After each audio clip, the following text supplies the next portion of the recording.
नमस्कार प्यारे बच्चों, स्वागत है आप सभी का मिंट टॉक इंडिया में।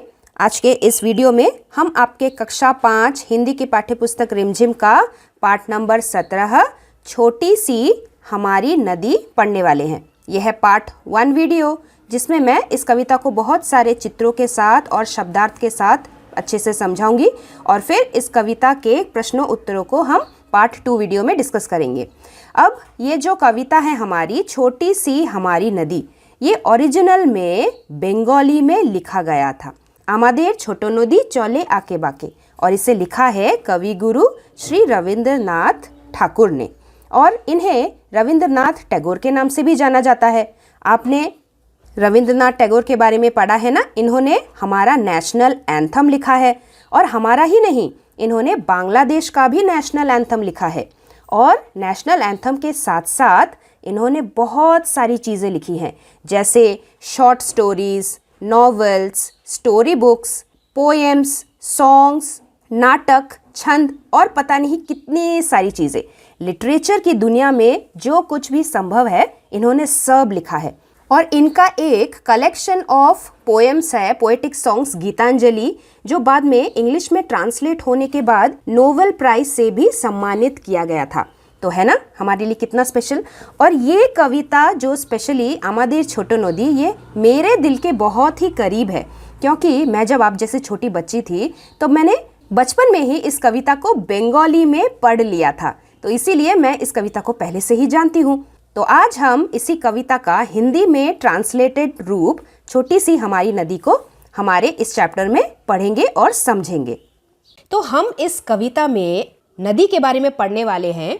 ये एक्चुअली एक विलेज सीन की बात इस कविता में कही गई है कि विलेजेस में, गांव में नदी का हमारे जीवन पे क्या प्रभाव पड़ता है। वहाँ पे रहने वाले जो लोग हैं वो नदी को किस किस तरह से यूज़ करते हैं।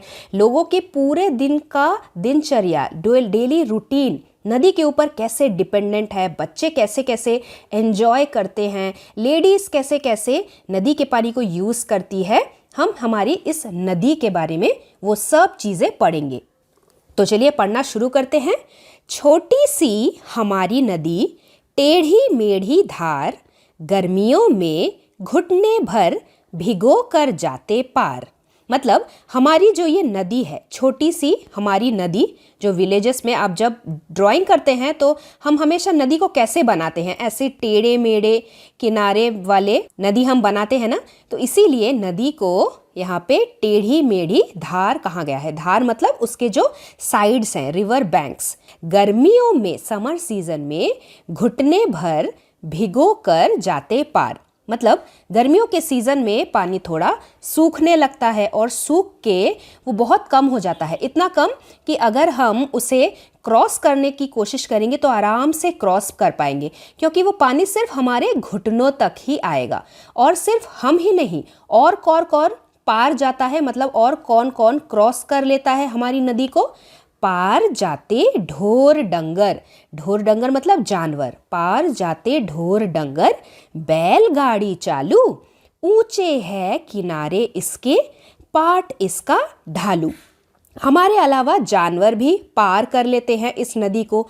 बैलगाड़ी भी, बुलक कार्ट भी पार कर लेते हैं, क्योंकि ये गांव है और गांव में most common means of transport bullock cart है, बैलगाड़ी। तो बैलगाड़ी भी हमारी इस नदी को आराम से क्रॉस कर लेती है। ऊंचे है किनारे इसके, किनारे मतलब नदी का जो साइड होता है वो है किनारा। तो नदी का किनारा कैसा है? ऊंचा है। ऊंचा क्यों है? क्योंकि बारिश के मौसम में हमारा जो पानी है वो बहुत ज़्यादा सूख जाता है। सूरज की गर्मी की वजह से इतना पोर्शन में जो पानी था वो सूख गया, जिससे क्या हुआ, किनारे हमें आराम से नज़र आने लगे। तो इसीलिए हमारे जो किनारे हैं वो हमें ऊंचे ऊंचे किनारे नज़र आते हैं। ऊंचे हैं किनारे इसके, पाट इसका ढालू। पाट मतलब वही किनारा, इसका ढालू है। ढालू मतलब स्लोपिंग है। जैसे आप माउंटेन्स बनाते हैं ना, ऐसे। तो ये जो ढलान होता है इसी को यहाँ पे ढालू कहा गया है। किनारे हमारे नदी के ऐसे ढालू है, ढलान है। पेटे में झकाझक बालू, कीचड़ का न नाम, कांस फूले एक पार, उजले जैसे धाम। अब एक एक करके मीनिंग जान लेते हैं। पेटे में झकाझक बालू, पेटे मतलब किनारे में, नदी के इस किनारे में झकाझक शाइन करने वाले बालू हैं। बालू मतलब सैंड। हम नदी के किनारे अक्सर सैंड, मिट्टी या फिर क्ले सॉइल भी देख सकते हैं और ये एकदम झकाझक होती है। झकाझक मतलब चमकदार, शाइनिंग। कीचड़ का न नाम, कीचड़ मतलब मिट्टी, मड। जैसे पानी में अगर हम मिट्टी को मिक्स करेंगे तो वो कितना कीचड़ कीचड़ हो जाएगा, लेकिन क्योंकि नदी का किनारा एकदम स्मूथ होता है, क्ले सॉइल होता है, सैंडी मिट्टी होता है, तो इसीलिए ये एकदम चकाचक शाइनिंग होता है और इसमें मडी वाटर बिल्कुल नहीं होता, कीचड़ बिल्कुल नहीं होता। कीचड़ का न नाम। उसके बाद कांस फूले एक पार, मतलब हमारी नदी के एक साइड में इस तरीके के कांस फूल भरे हुए हैं। इस तरीके के फूल ज़्यादातर वेस्ट बंगाल में हर जगह आपको देखने को मिलेंगे। इसे बंगाली में काश फूल बोला जाता है। तो वहीं यहाँ पे लिखा है कांस फूले एक पार, एक साइड में कांस फूल भरे हुए हैं। उजले जैसे धाम, धाम का मतलब धूप। और ये कांस फूल दिखने में कैसे लगते हैं? एकदम ब्राइट लगते हैं। ब्राइट हम किसके साथ रिलेट करते हैं? ब्राइटनेस हम सन के ब्राइटनेस के साथ रिलेट करते हैं। जब सन बहुत ही सनी, चमकदार होता है, धूप ही धूप हर जगह होता है, हमें दिन एकदम ब्राइट नजर आता है। तो इन कांस फूलों को भी देख के ऐसा लगता है चारों तरफ वाइट वाइट वाइट वाइट हो गया है और वाइट ब्राइट होता है। तो इसीलिए कवि कहते हैं कि इन कांस फूलों की वजह से जो नदी के एक साइड में भरे हुए हैं, इनको देख के ऐसा लगता है कि हमारा जो एटमॉस्फेयर है वो बहुत ही ब्राइट हो गया है, बिल्कुल जैसे धाम मतलब धूप की तरह ब्राइट हो गया है। उसके बाद दिन भर किच पिच करती मैना डार डार, रातों को हुआ हुआ कर उठते सियार। यानी कि दिन भर में जो मैना बर्ड होती है किच पिच का साउंड निकालती है। किच पिच मतलब मैना की आवाज़, किचिर किचिर किचिर किचिर। तो दिन भर ये चिड़िया किचिर पिचिर करती है, दाना ढूंढने जाती है, अपने बच्चों को घोंसले में खाना खिलाती है। कौन करती है? मैना डार डार। डार डार मतलब डाल डाल। हर पेड़ की डाल में बैठे हुई जो मैना बर्ड होती है वो किचिर पिचिर की साउंड निकालती है, आवाज़ निकालती है। और रातों को क्या होता है? रातों को हुआ हुआ कर उठते सियार। सियार मतलब फॉक्स, क्योंकि ये गांव है और गांव में आपको रात को फॉक्स की हुआ हुआ आवाज़ बहुत सुनने को मिलती है। जैसे हमारे घरों के आसपास में तो जैसे कुत्ते भौंकते रहते हैं ना, भौ भौ भौ भौ, गांव में फॉक्स की आवाज़ें, हुक्का हुआ। क्या आपने कभी ऐसा कुछ ऑब्जर्व किया है अपने गांव में? तो रातों को भी जो सियार होते हैं वो तो सोते नहीं, वो पूरे रात भर हुआ की आवाज़ करते रहते हैं। अमराई दूजे किनारे और ताड़वन, छाहो छाहो बहमन टोला बसा है सघन। अमराई मतलब आम के पेड़, जो एक के बाद एक लाइन से हमारे नदी के एक साइड में उगे हुए हैं। मतलब मान लीजिए ये नदी है, नदी के एक साइड में आम के पेड़ भरे हुए हैं लाइन से। और ताड़वन, एक साइड आम के पेड़ हैं और दूसरे साइड क्या है? ताड़वन। ताड़ क्या होता है? ताड़ भी एक स्पेशल तरीके का फल होता है जो वेस्ट बंगाल में बहुत पाया जाता है। इसके अंदर एक बहुत ही मीठा वाइट कलर का इसका पल्प होता है। ये बाहर का कवर निकाल के हम इसे खाते हैं और इसका जो पेड़ होता है ये बहुत ऊंचा लंबा होता है।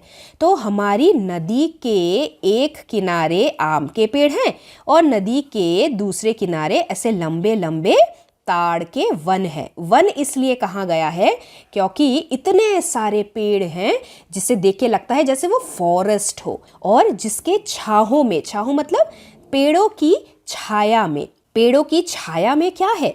छाहो बाम्हन टोला बसा है सघन। और इन पेड़ों की जो छाया है, मतलब एक तो हमारी नदी बह रही है, नदी के दोनों तरफ पेड़ हैं और पेड़ की छांव में क्या होगा? गांव होगा। पूरा गांव वहीं पे बसा हुआ होगा और गांव में मोस्टली किनके घर है? ब्राह्मणों के घर है। ब्राह्मण कौन होते हैं? पुरोहित लोग, जो पहले के ज़माने में पूजा पाठ किया करते थे, पढ़ाई लिखाई किया करते थे, वो है ब्राह्मण टोला। टोला मीन्स ब्राह्मण कम्युनिटी। बसा है सघन। सघन मतलब घना करके, हर तरफ आपको ब्राह्मण कम्युनिटी के लोगों के घर ही नजर आएंगे। उसके बाद क्या लिखा है? कच्चे बच्चे धार कछारों पर उछल नहा ले, गमछो गमछो पानी भर भर अंग अंग पर डाले। कच्चे बच्चे मतलब छोटे छोटे बच्चे, धार कछारों पर मतलब नदी के इन किनारों पर क्या करते हैं? उछल उछल कर नहाते हैं। और गमछो गमछो पानी भर भर, गमछो मतलब इनका जो तौलिया होता है, टावल होता है, तो वेस्ट बंगाल में मोस्टली इस तरीके के गमछों को, टावल्स को लोग इस्तेमाल करते हैं। आसाम में भी करते हैं, मोस्टली नॉर्थ ईस्ट साइड में भी करते हैं, मैं भी करती हूँ तो इसलिए मुझे और अच्छे से पता है। इनको गमछा बोला जाता है, मीन्स एक तरीके का तौलिया। तो इन बच्चों के पास, सबके पास अपना खुद का गमछा है और इन गमछों को लेके ये बच्चे नदी में नहाने आए हैं, क्योंकि गांव में सबके घरों में तो बाथरूम नहीं होता। हम लोग जब गांव में जाते हैं तो नदी में जाके नहाते हैं, बड़ा सा स्विमिंग पूल होता है हमारे लिए। तो ये बच्चे भी मज़े लेकर उछल उछल कर नदी के पानी में नहाते हैं। देखो ये बच्चा कितना एंजॉय कर रहा है। तो इनके पास अपना शरीर पोंछने के लिए इस तरीके का गमछा होता है। तो इन गमछों में वो पानी को भर भर के, गमछे के एक साइड को एक बच्चा पकड़ता है, गमछे के दूसरे साइड को दूसरा बच्चा पकड़ता है, और मग बना के, बिल्कुल किसी मग की तरह वो इन गमछों को पानी भर भर के अपने अंग अंग पे, अंग मतलब शरीर, अपने शरीर पर पानी को वो डालता है और नहाता है। कभी कभी वे सांझ सकारे, सकारे मतलब सुबह को, सांझ मतलब शाम को, मतलब कभी कभी वो सुबह शाम को निबटा कर नहाना। निबटा कर मतलब काम को खत्म करना। जैसे हम बोलते हैं ना, काम अपना जल्दी से निपटा लो, मीन्स काम अपना जल्दी से खत्म कर लो। अपना नहाने का काम निबटा कर, यानी कि नहाने का काम खत्म करके छोटी छोटी मछली मारे आंचल का कर छाना। मतलब कि नहाने के बाद वो इन गमछों को क्या कर लेते हैं? बिल्कुल किसी नेट की तरह यूज करके, जैसे रिवर के पानी में, नदी के पानी में छोटी मछलियां बहुत होती है, इन्हें हम फ्रेश वाटर फिश बोलते हैं। तो ये जो फ्रेश वाटर फिश होती है, छोटी छोटी सी मछलियां, इन्हें हम कैसे पकड़ेंगे? नदी के पानी में गमछे को डालो, चारों साइड से गमछे को पकड़ के उठा लो और बीच में बिल्कुल किसी छलनी की तरह ये जो फिश है ये फंस जाती है। तो वही यहाँ पे लिखा है छोटी छोटी मछली मारे, मतलब ये बच्चे छोटी छोटी मछली को पकड़ते हैं आंचल का कर छाना। आंचल को बिल्कुल छलनी की तरह, किसी सीव की तरह यूज करते हुए छोटी छोटी मछली को बच्चे पकड़ते हैं। और बहुएं क्या करती हैं? बहुएं मतलब विलेज की जो लेडीज होती हैं, वो किसी न किसी की बहुएं होंगी। बहू मतलब डॉटर इन लॉ। जैसे आपके जो दादाजी होंगे वो आपकी मम्मी को बहू बुलाते होंगे। तो विलेज की जो लेडीज है, बहुएं हैं, वो क्या करती है? लोटे थाल मांजती, रगड़ रगड़ कर रेती, कपड़े धोती, घर के कामों के लिए चल देती। विलेज की जो लेडीज हैं वो सबसे पहले लोटे, लोटे मतलब छोटे छोटे से मटके, थाल मतलब प्लेट्स, इनको वो मांजती है, यूटेंसिल्स को वॉश करती है, रगड़ रगड़ कर, बहुत अच्छे से रगड़ रगड़ कर, रब रब करके उन्हें धोती है। रगड़ रगड़ कर रेती, रेती क्या होता है? रेती मतलब ऐश होता है। विलेजेस में मोस्टली विम सोप या फिर लिक्विड डिटर्जेंट से ये लोग वो यूटेंसिल्स वॉश नहीं करते, इस तरीके के ऐश से यूटेंसिल्स को वॉश किया जाता है और इससे भी बर्तन बहुत अच्छे से साफ होते हैं। हाँ, आप इसे ऐसे डर्टी मत समझिए, इससे बहुत अच्छे से बर्तन धुलते हैं। तो बहुएं जो हैं लेडीज, वो लोटे को, मटके को और थाली को रगड़ रगड़ कर मांजती है और फिर क्या करती है? कपड़े भी धोती है, अपने सारे कपड़े भी वो नदी में धोती है। कपड़े धोती और फिर घर के कामों के लिए चली जाती है अपने घर में। तो घर की जो लेडीज होती है विलेजेस में, वो सुबह सुबह अपने साथ बर्तन, कपड़े अपना गमछा सब लेके नदी में आती है। नदी में आके ये बर्तन धोती है, कपड़े धोती है, खुद नहाती है और फिर अपना सारा सामान लेके वापस घर में चली जाती है अपने बाकी कामों को करने के लिए। बाकी काम क्या क्या होते हैं, जैसे खाना पकाना होता है, बच्चों की देखभाल करना, घर में अगर कोई पेट एनिमल्स है उनकी देखभाल करना और बाकी के काम। गर्मी के मौसम के बाद कौन सा महीना आता है? Rainy season. और इसे हिंदी में क्या बोलते हैं? आषाढ़ का महीना, बरसात का एक महीना। जैसे ही आषाढ़ बरसता, भर नदियां उतरती, मतवाली सी छूटी चलती, तेज धार दन्नाती। आषाढ़ होता है हिंदी का महीना। जैसे हम अंग्रेजी महीने में क्या बोलते हैं? जनवरी, फरवरी, मार्च, अप्रैल, है ना? तो वैसे ही हमारे हिंदी का भी महीना होता है। तो आजकल क्योंकि हम इंग्लिश मीडियम स्कूल में पढ़ते हैं तो हम इंग्लिश वाले मंथ्स पढ़ते हैं, लेकिन हमारे बहुत ही पहले के ज़माने में जब सभी हिंदी बोलते थे या फिर बंगाली में भी या फिर कोई भी लैंग्वेज में हम इसी तरीके के मंथ्स को बोलते थे। तो जैसे आपने बैसाख का महीना जो होता है गर्मी, मोस्टली 15 अप्रैल या 14 अप्रैल से स्टार्ट होता है, वो है बैसाख का महीना। हम पहला बैसाखी मनाते हैं ना, हमारा इंडियन हैप्पी न्यू ईयर। तो वैसे ही बैसाख का महीना, ज्येष्ठ का महीना, ये होता है गर्मी वाला मौसम।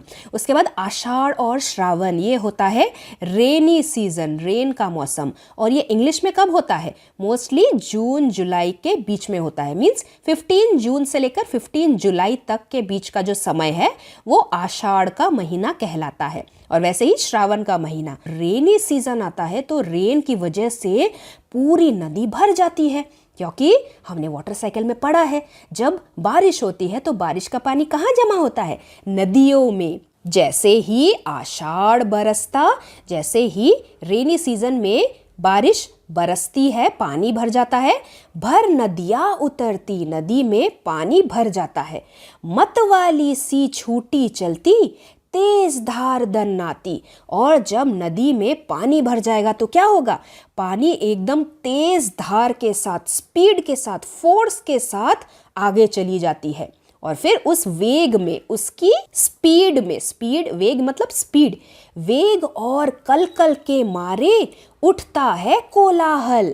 उसके स्पीड की वजह से, उसके बहने की साउंड की वजह से, कलकल मतलब पानी के बहने की आवाज, उसकी वजह से मचता है कोलाहल। कोलाहल मतलब शोर, एक अलग तरीके का शोर होता है जब इतने तेज स्पीड में हमारी नदी बहती है। तो वही यहाँ पे बोला है, वेग और कलकल के मारे उठता है कोलाहल, गंदले जल में घिरनी भंवरी, भंवराती है चंचल।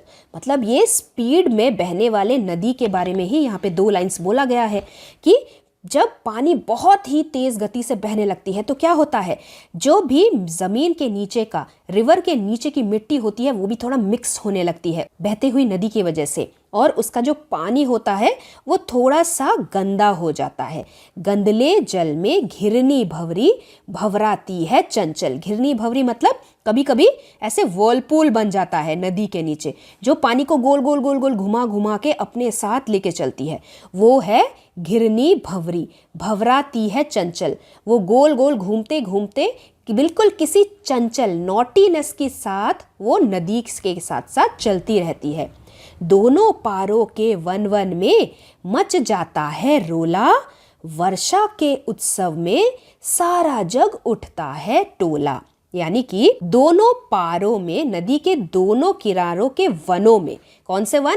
आम के वन और ताड़ के वन, यहाँ पे मच जाता है रोला, हड़बड़ी मच जाती है। लोग बहुत ही खुश हो जाते हैं क्योंकि इतने दिनों तक गर्मी थी, लोगों को बहुत इरिटेशन हो रही थी, कष्ट हो रहा था, गर्मी नहीं सहा जा रहा था, लेकिन अभी बारिश आ गई है तो बहुत अच्छा लगने लगा है। पानी पानी भर गया है, हम सब के लिए एनफ वाटर हो गया है, और इसी खुशी के लिए हम उत्सव मनाएंगे, हम रेन से रिलेटेड सेलिब्रेशंस करेंगे। वर्षा के उत्सव में सारा जग यानी सारा संसार उठता है टोला। और गांव में रहने वाले जो सारे लोग होते हैं वो वर्षा के उत्सव को मनाने में बिजी हो जाते हैं, क्योंकि पानी हमारे लिए सबसे कीमती चीज़ है। तो ये है नदी, हमारी छोटी नदी और हमारी छोटी नदी से रिलेटेड हमारी जिंदगी, जिसे लिखा है श्री रविंद्रनाथ ठाकुर जी ने। तो वैसे तो इस कविता में बहुत सारे न्यू वर्ड्स हैं जो आपके लिए पहली बार शायद आपने सुने होंगे। मैंने आई थिंक सारे न्यू वर्ड्स को कवर कर लिया है। फिर भी अगर कोई शब्द ऐसा है जो आपको समझ में नहीं आया होगा या फिर डाउट होगा, आप मुझे कमेंट बॉक्स में पूछ सकते हैं। हम मिलेंगे बहुत ही जल्दी हमारे पार्ट 2 के साथ, जिसमें हम इस कविता के क्वेश्चन आंसर्स को सॉल्व करेंगे। तब तक के लिए धन्यवाद एवं आपका दिन शुभ रहे। Thanks for watching and do like, share, subscribe our channel Mint Talk India for more upcoming videos.